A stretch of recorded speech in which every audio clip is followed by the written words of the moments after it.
Je vais vous montrer les malédictions que aujourd'hui les gens continuent à vivre, peut-être à cause de l'ignorance. Je vous montre quelques malédictions. Et puis je dois vous montrer la bénédiction d'Abraham. Deutéronome chapitre 28.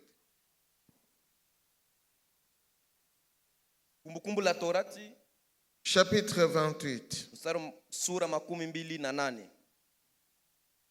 Je ne dois pas lire toute la malédiction, mais je lis quelques-unes parce que c'est vraiment beaucoup.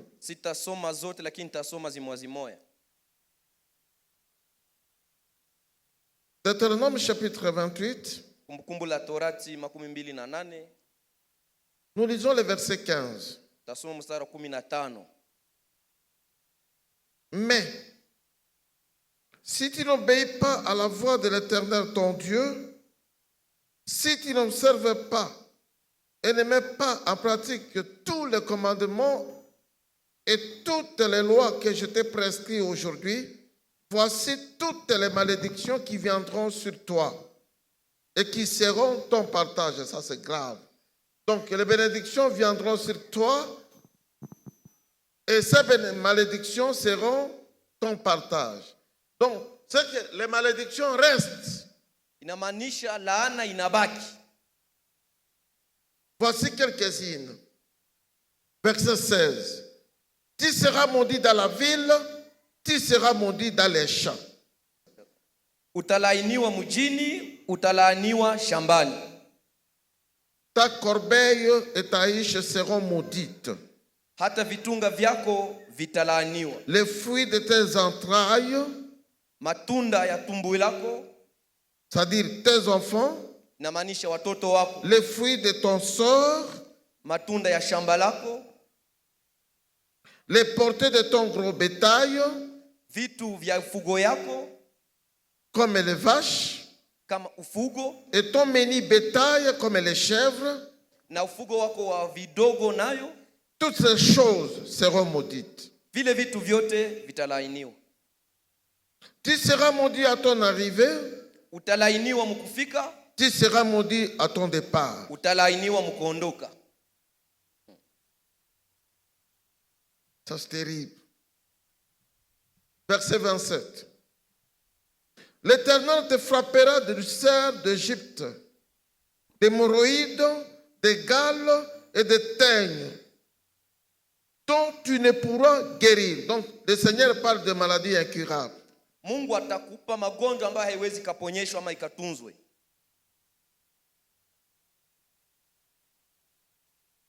Je vous dis, si c'est difficile de lire ça, mais je dois vous lire encore quelque chose. C'est-à-dire, si tu as une maladie incurable, selon la malédiction, tu es maudit. Inamaanisha kama una magonjwa yenye haiwezi kupona kulingana na hizi laana, umelaaniwa tu. Mais pourquoi Dieu doit faire des choses comme ça? Lakini kwa nini Mungu alifanya vitu kama hivi? Il dit, si tu n'observes pas tous les commandements, anasema kama haufuate sheria zangu zote, et si tu ne mets pas tout en pratique, na kama uviweke vyote kwenye matendo, il va te donner une maladie qui ne sera pas guérie. Atakupa ugonjwa ambayo haitaponaka. Tu souffres de l'hypertension, una ugonjwa wa moyo, l'hypertension ne guérit pas. Haitaponaka. Est-ce que c'est une malédiction? Hii ni laana? Je ne réponds pas, mais je dois vous montrer. Sijibu, lakini nitawaonesha. Tu souffres de diabète, una ugonjwa wa sukari, c'est une maladie qui ne guérit pas. Ni ugonjwa ambao haiponi. Le médecin ne sait pas ce qu'il peut faire. Waganga hawajue nini wanaweza wakafanya. Est-ce que c'est une malédiction? Hii ni laana?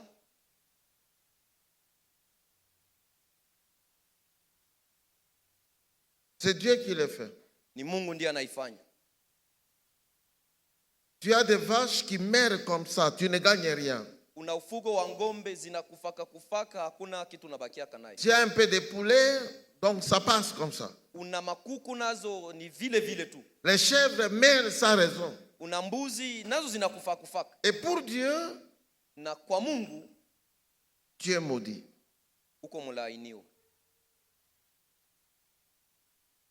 Voici la question. Ça existe encore aujourd'hui? Ulizo ndilo hili, hivi vingali mpaka leo? C'est à cette question qu'on va répondre. Ni kwa hii ulizo ndipo tutaleta jibu.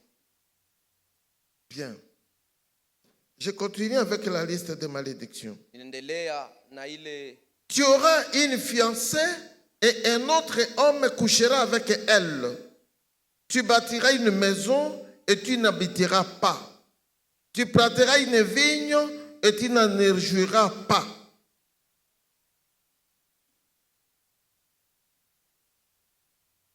Tu as une fiancée, ça s'arrête. Les choses comme ça s'arrêtent. Ça se fait encore aujourd'hui. Vingali vinafanyika leo. Tu plantes la vigne, rien. Unapanda, hakuna. C'est ça la loi. Ce que je suis en train de dire, c'est ça la loi. Hii niko nasema ndio amri. Sheria. Donc, si tu as une fiancée, les choses ne marchent pas, ça s'arrête. Uko na mchumba, vitu haviendeki. Tu as un fiancé, sans problème, ça s'arrête. Uko na mchumba binti au mume haviendelee, binaishia pale. Ce n'est pas moi qui le dis. Haiko mimi ndimi nasema.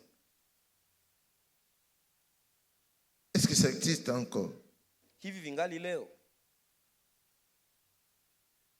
Et toutes ces malédictions viendront sur toi et elles poursuivront et seront ton partage jusqu'à ce que tu sois détruit parce que tu n'auras pas obéi à la voix de l'Éternel ton Dieu, parce que tu n'auras pas observé ses commandements et ses lois qu'il te prescrit. C'est-à-dire, pour Dieu, la loi qu'on a mise là-bas, c'est pour détruire l'homme. Kwa Mungu, hii maamri walitia ni kwa kumbomoa mtu. Je suis parfois les kimbangistes. Ninafuataka mara wa kibangist. Ils disent qu'ils observent la loi. Wanasema kama wanafuataka. Ça c'est le mensonge. Hii ni ongo. Parce que Jacques dit, sababu Yakobo anasema, si tu observes toute la loi, kama unaweza kufuatilia sheria zote, et tu chites pour une seule, na moja kwa zile sheria ikushinde, et tu es coupable de toute la loi. Zile zingine sheria zote zinapaswa kuhukumu.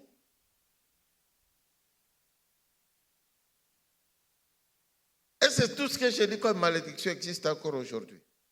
Hizi laana zote tunasoma zingali leo? Non. Hapana.